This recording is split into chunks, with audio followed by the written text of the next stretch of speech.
goal of life is to match your heartbeat with the beat of the universe, to match your nature with nature. These were the words of Joseph Campbell. Hi friends, my name is Priya Muthukumar. I am a storyteller from the storytelling initiative called as Storipur, based out of Bengaluru, India. Vanakkam, namaskar, greetings once again. So here I am waiting to share a story which I feel is very relevant to the times we live in. This is a legend of the little deer, a Native American legend, a Cherokee folk tale. Oh dear, when the earth was so young, not just man, animals, birds, bees, butterflies, insects, creepy crawlies, all of them could talk. And they spoke to each other. There was friendship, there was togetherness, there was peace, and there was harmony, not to forget happiness. Oh dear. Man knew that he could hunt or kill animals only for his need, never for his greed. The hunted was always respected. The hunter was always accepted. There was a fine balance. Oh dear. But this was not to remain the same forever. Something did happen. Man invented the bow and the arrow. He didn't stop at that. The shotguns, knives, spears, hooks, all of them came into play. He started feeling a little more powerful, a little more superior. Oh dear. And he went around killing animals mercilessly.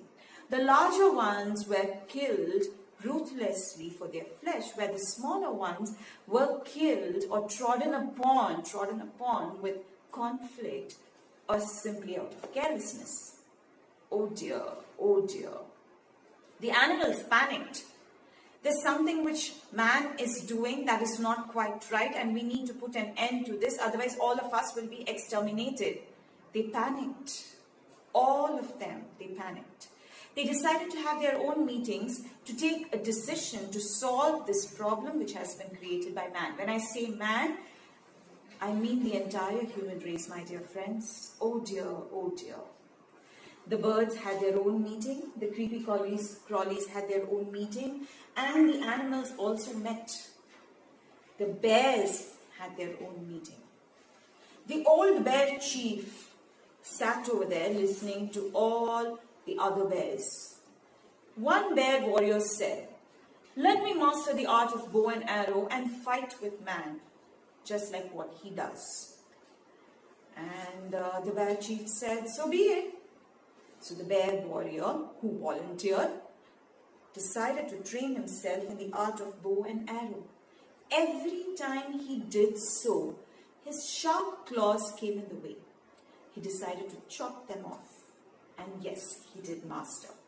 He went back to his bear chief to tell him that how much he had excelled in this art. But the bear chief said, "Now that you've chopped off your claws or trimmed it off, do you think you'll be able to climb trees?" The bear warrior nodded in denial. "Do you think you will be able to dig for your food?" "No." "Do you think you'll be able to hunt?" "Not at all." "Then this plan will not work." Not just the bears, all the other animals also were not able to come to a conclusion. They did not have a solution. They did not have a remedy. Oh dear. What were they supposed to do? Meanwhile, the deer clan had their meeting as well. The leader, the chief, the gentle and compassionate Avi Asti, the deer chief. She sat with all the other deer, listened to them patiently. She said, "I know what to do. I have a solution," said Avi Asti. "I am going to go into the human settlements and whisper into their ears that if they don't stop killing animals mercilessly, I am going to use my magic and I'm going to cripple all of them.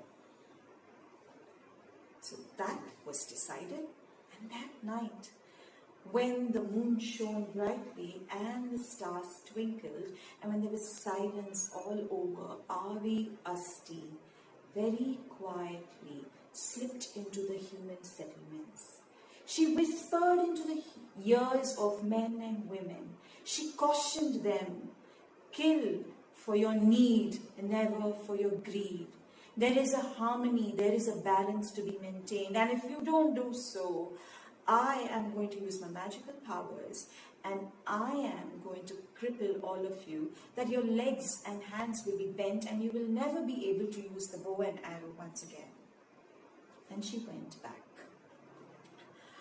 Next day morning, when the men and women woke up, some of them remembered what Avi Asti had said. Oh yeah, she had whispered into our ears. Some of them thought it was a dream, and they remembered and decided to follow. But some of them, they chose to disregard Avi Asti's words. Oh dear, oh dear. Those who followed Avi Asti's words, thanks to them, the animal species are still left with us.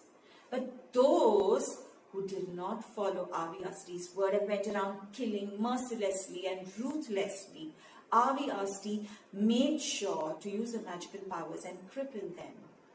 Diseases were born, the Native Americans believe, just like this.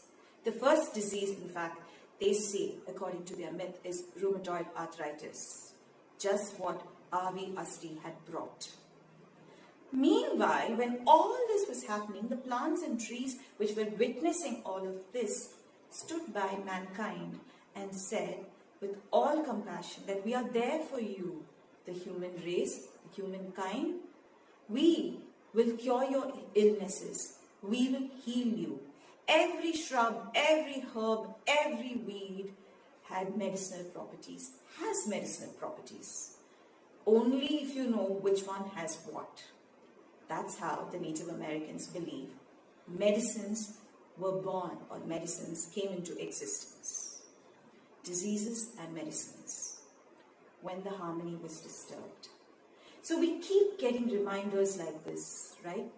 This story, this legend, my dear friends, is one such reminder. And the times we are living in is another such reminder from Mother Nature itself. And as a storyteller, oh dear, it's my responsibility to bring these stories to all of us, to remind ourselves about the fine balance, the harmony, what Mother Nature keeps telling us or keeps reminding us.